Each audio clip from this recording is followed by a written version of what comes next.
Alors, bonjour tout le monde. Bienvenue à le premier épisode de Un Post-it pour. Oui, un Post-it. Pourquoi? Parce que je vive des Post-it. Alors, moi, c'est Corinne. Je vais être votre animatrice pour cette série de balado. Puis aujourd'hui, j'ai trois invités spéciaux avec moi. Puis on va vous parler de l'implication parentale globale dans le réseau scolaire. Alors, je vais demander à la maestro de mettre sur l'écran le labyrinthe fameuse de l'implication parentale dans le milieu scolaire. Voilà.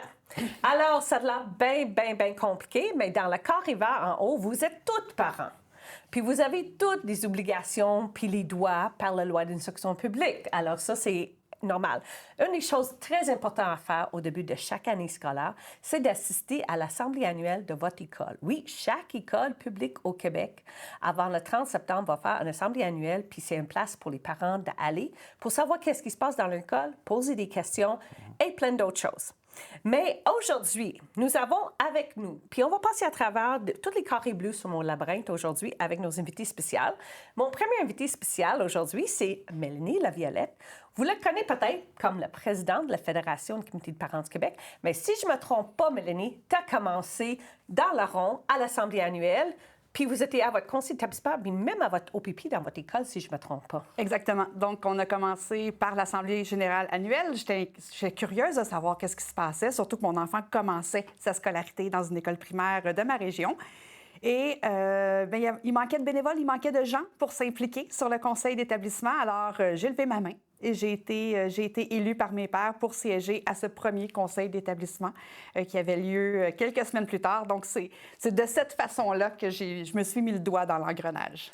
Alors, mon prochain invité, c'est Annie. Puis Annie, si vous avez déjà appelé la Fédération ou Clavardé, vous avez peut-être parlé avec Annie parce qu'elle travaille à la Fédération tous les jours. Annie, je crois que vous êtes impliquée depuis plusieurs années aussi, mais vous avez rentré par une autre porte parce qu'il y a une autre petite porte où on peut rentrer, pas nécessairement l'Assemblée annuelle des parents. Parle-nous-en.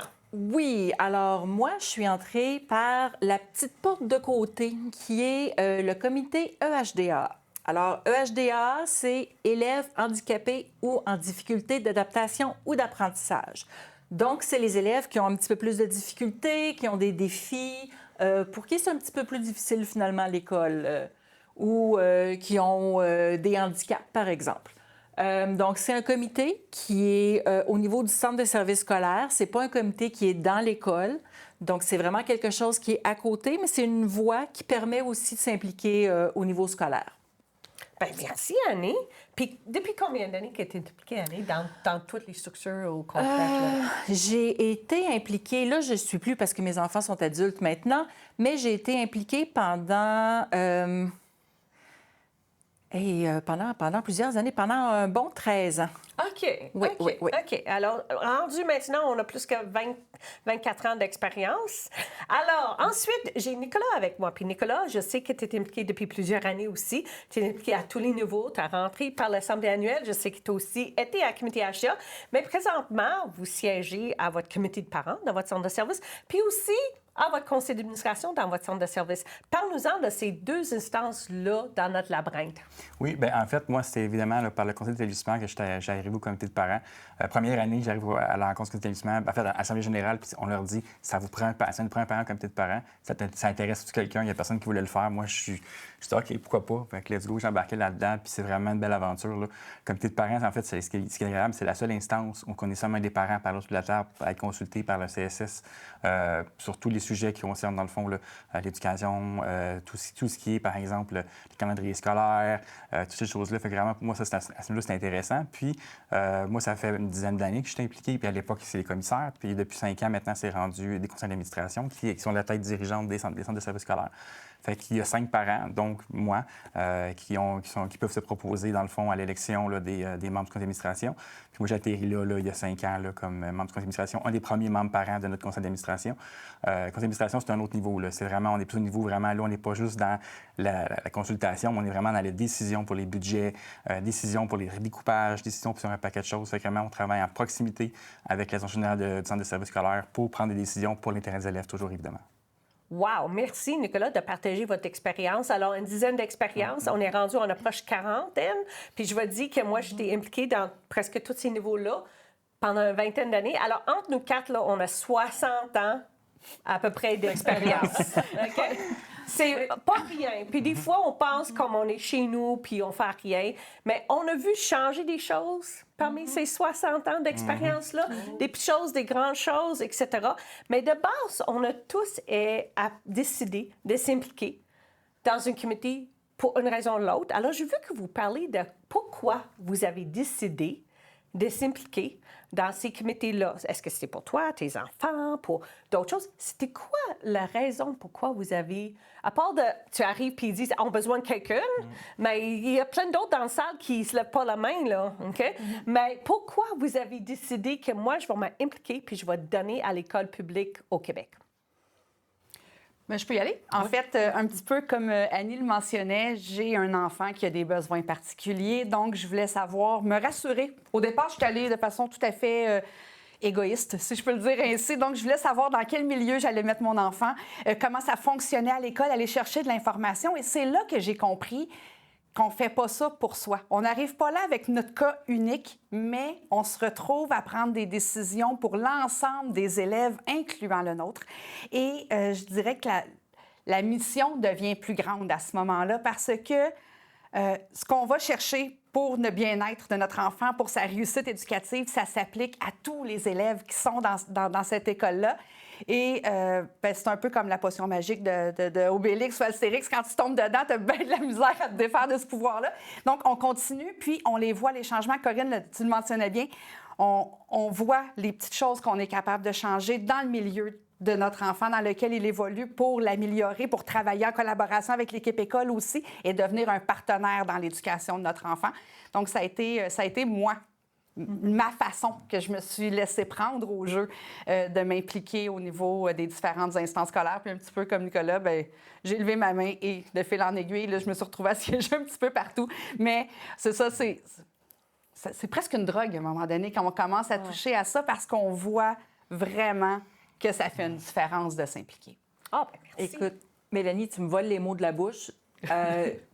Je me suis aussi impliquée de façon égoïste au départ pour mon enfant, pour moi, parce que je voulais savoir, je voulais comprendre dans quoi je mettais mon enfant qui était handicapé, qui avait des problèmes. Qui aurait la responsabilité de gérer ça, finalement? Puis, comme je le disais plus tôt, moi, c'est la petite porte de côté que j'ai pris le comité HDAA. Donc, c'est pas les voies régulières, comme Nicolas parlait, le conseil d'établissement, l'Assemblée générale, tout ça. Mais malgré tout, le comité HDAA donne accès à tout le reste aussi. Je ne l'ai pas dit tantôt, là, mais quand on s'implique au comité HDAA, on le voit sur le graphique, on a accès aussi au comité de parents. Et on a accès aussi à la FCPQ, on a accès au conseil d'administration. Donc, la petite porte de côté, là, c'est pour notre enfant, peut-être au départ, c'est pour contribuer à la roue des élèves handicapés en difficulté d'adaptation, mais en bout de ligne, c'est comme tu disais, on se rend compte que ce qu'on fait, c'est pour l'ensemble, c'est pour tous les autres. Puis quand on pousse un peu, bien, qu'on tombe dans la potion magique d'Obélix, finalement, on se réalise que ce qu'on fait pour notre enfant, pour les enfants qui ont des difficultés, bien, finalement, on le fait pour tous les autres enfants, même ceux qui n'ont pas de difficultés. Et puis, bien, on finit avec un travail à la Fédération des comités de parents parce qu'on est plus capable de s'en passer. Mais pour faire du pouce sur ce que tu dis, Annie, je te dirais que de réaliser qu'on devient la voix de ceux qui n'en ont pas. Je pense que c'est la valorisation que je vais chercher dans tout ça. Je pense qu'elle est là, de me dire que ceux qui n'ont pas la voix ou la capacité de défendre ce pourquoi ils auraient le droit de le faire, bien, on est là pour eux. Puis, dans mon cas, je vous dirais, ce qui m'a amené à m'impliquer aussi, c'est que vraiment, moi, dans mon cas, je suis un peu comme toi, Annie. Moi, j'ai des enfants à besoins particuliers. Puis moi, c'est des très grands besoins. Là. Fait que j'ai commencé à m'impliquer dans une école où il y avait seulement des élèves à très grands besoins qui étaient là. Puis je voyais tout l'amour que l'école donnait à ces enfants-là. Puis je disais, moi, je vais les redonner à cette école-là en m'impliquant. Puis c'est comme ça que j'ai commencé à m'impliquer au conseil d'établissement. Puis comité de parents, comme je disais, il y a personne qui voulait le faire. Je voulais le faire pour mon école, pour porter la voix de mon école, qui est une école particulière au sein du comité de parents. Puis de fil en aiguille, là, vraiment, de porter justement les voix, comme tu disais, Mélanie, des gens qui n'ont pas tout le temps la capacité de mettre du temps et de mettre de l'énergie d'entendre donner leur voix, dans le fond, dans le milieu scolaire. Fait que moi, je voulais faire ça pour eux. Puis comme tu dis, c'est une drogue. Là. Tu commences à t'impliquer, tu as le goût de t'en redonner parce que tu vois la différence que tu fais. La différence, les gens pensent qu'elle va être énorme du jour au lendemain. C'est pas comme ça que ça fonctionne. Il faut être patient, mais les petites choses bougent avec le temps. Puis vraiment, là, ça nous touche au cœur de voir des fois, on a mis ça en place. T'sais, après 10 ans, je regarde derrière moi aujourd'hui le parcours que j'ai franchi. Puis je peux dire qu'avec l'équipe, avec les gens du comité de parents avec qui je suis, on en a fait du chemin, on en a fait des belles choses. Puis ça, on a fait ça, tu sais. Fait que ça reste quelque chose de redonner aux gens comme ça, à l'école, au système public, c'est le fun.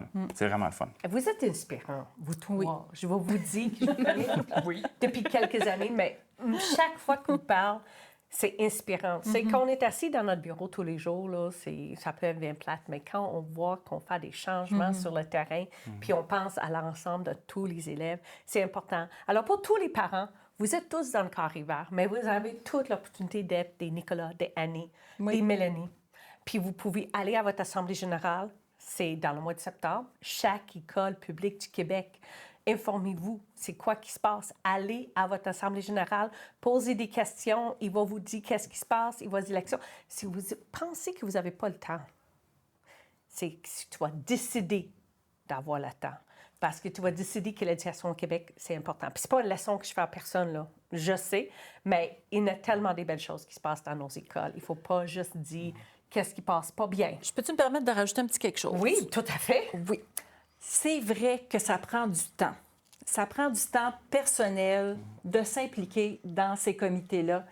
C'est vrai. Ça va vous prendre du temps sur votre vie personnelle, ça va vous prendre du temps sur votre vie familiale, votre vie amoureuse, si vous en avez. Si vous reste du temps pour ça. C'est ça. Vous n'aurez peut-être plus de vie amoureuse après. Mais c'est un choix de vie que vous faites. Puis c'est un choix, honnêtement, qui vaut la peine parce que, bien, je prêche pour ma paroisse, je prêche pour votre paroisse aussi probablement. Ça prend du temps, mais c'est un temps que vous investissez pour votre enfant, pour vos enfants, pour l'avenir des enfants en général. Puis, même si les changements vont pas vite, les changements vont quand même. Et puis, si on veut que les choses changent, que les choses bougent, bien, ça prend des gens pour faire avancer ces choses-là. Fait on a besoin des parents, on a besoin de vous, on a besoin de gens qui vont assister puis qui vont s'impliquer. Fait on va pas vous raconter des niaiseries puis dire que ça prendra pas de temps, c'est juste une petite réunion par-ci par-là. C'est pas vrai. Ça prend du temps. Mais c'est tellement enrichissant. Si vous allez apprendre tellement de choses, puis vous allez pouvoir répandre la bonne nouvelle après. Avec ça, j'ai une question pour vous. Parce que là, dans les derniers mois, on a entendu parler beaucoup de la situation budgétaire dans nos écoles. OK? Mais j'aimerais ça que vous me partagez, parmi tous ces beaux comités-là, c'est quoi le rôle de chacun de ces comités-là face à les budgets, des coupeurs, n'importe quoi, comment tu vas appeler ça, les investissements, des désinvestissements, etc. C'est quoi le rôle de chacun de ces comités-là qui fait face à cette situation-là? Bien, ça, je commence avec ma paroisse à moi, qui est le conseil d'établissement, mais on adopte le budget. Alors, ces chiffres-là nous sont présentés. La direction va nous expliquer quelles sont ses orientations, vers quels services il veut investir, quelles seront les sorties éducatives à laquelle les enfants vont participer, les entrées également. Il y a tout ce qui fait que l'école fonctionne, que ce soit les personnels de soutien, donc on pense aux TES, aux orthopédagogues, aux orthophonistes et toute autre personne qui viennent appuyer, aider nos enfants à mieux réussir dans leur parcours scolaire, bien, tout ça commence là. Alors, bien évidemment que c'est important de poser des questions. C'est un bon moment aussi d'aller s'asseoir pour déterminer vers où s'en va notre école. Il y a le projet éducatif qui rentre en ligne de compte aussi, auquel ça se rattache, mais c'est important de savoir où on s'en va. On peut jouer dans les budgets dans le sens où est-ce qu'il y a des sommes qui sont allouées. On dit, on a des élèves qui ont des grosses problématiques au niveau de l'apprentissage du français. On peut investir en orthopédagogie un montant supplémentaire parce qu'il y a d'autres besoins qui sont déjà comblés. Donc, c'est là qu'on prend les décisions, puis c'est à partir de là qu'on donne des services dont nos enfants ont besoin. Alors, c'est pas juste pour prendre un café une fois par mois, là, le conseil d'établissement. Vous avez des choses importantes à décider. Tout à fait. Oui. Puis les entrées-sorties éducatives, ça a l'air ludique comme ça, mais il y a une intention derrière au niveau de l'apprentissage et surtout de la motivation et de la persévérance. Oui, il y a la facture école aussi qui est adoptée, tout à fait. Les frais chargés aux parents, tu sais là. Oui, exactement, ça rentre en ligne de compte, tout à fait. Nicolas, Oui. est-ce qu'il y a d'autres choses que tu veux nous parler? Ben, Mais tes absolument. parents au conseil d'administration au niveau de Absolument. budget? Ben oui, c'est super important parce qu'en effet, le conseil d'administration adopte le budget, pas juste d'une école, mais du CSS. Fait que lui, Toutes les écoles Toutes les ensemble. écoles, exactement. Fait qu'on voit vraiment à haut niveau l'impact que ça va avoir. Puis c'est sûr, le conseil d'administration, notre travail, c'est de demander la réduction de compte, s'assurer que quand on a des compressions à faire, des changements à faire, des coupures à faire, où est-ce qu'ils vont être faites, s'assurer que c'est vraiment la bonne place, est-ce qu'on fait vraiment les bons choix, de demander des comptes au CSS à ce niveau-là pour s'assurer que les décisions sont toujours prises dans le meilleur intérêt des élèves, que le service doit être donné aux élèves autant que possible, et même plus encore. Fait que ça, c'est important. Puis parlant de service, d'ailleurs, nous, au comité de parents, on ne voit pas le budget du CSS. Par contre, c'est notre rôle de soulever les préoccupations des parents sur le terrain puis de parler du service aux élèves. Si on voit qu'il y a des coupures dans les services, si on voit qu'il y a des choses qui manquent, c'est le rôle du comité de parents de dire au CSS, bien, nous, on voit sur le terrain qu'il y a telle chose qui ne fonctionne pas.